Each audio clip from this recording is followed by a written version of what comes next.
వీడు వంటింట్లా నేనుంటే సాటుంగా వస్తుండే వంకర నడుము గిచ్చుతుండే నేడు ఎంత సింగారించిన వంకలు పడుతుండే తైతక్కలాడ కంటుండే కంట నీరన్న పట్టకుంట సంటి బిడ్డలెక్క నిన్ను అలుగుతుంట పొదలకియ్యలేదా పప్పు సీటికి మాటికి గింత దాన్ని గంత చేసి ఇద్దు పెద్ద బజార్లెత్తలేవా ఏం కాలి సోకెనో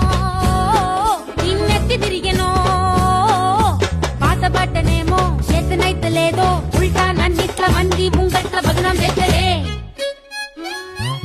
చమ్కీలా అంగీలేసి ఓ వదినే చాకులెక్కుండే తోడే ఓ వదినే కండ్లకు ఆయన పెట్టి కత్తోలే కన్నెట్ల కొడుతుండేనే నడిసి అడగదురా పామర్తి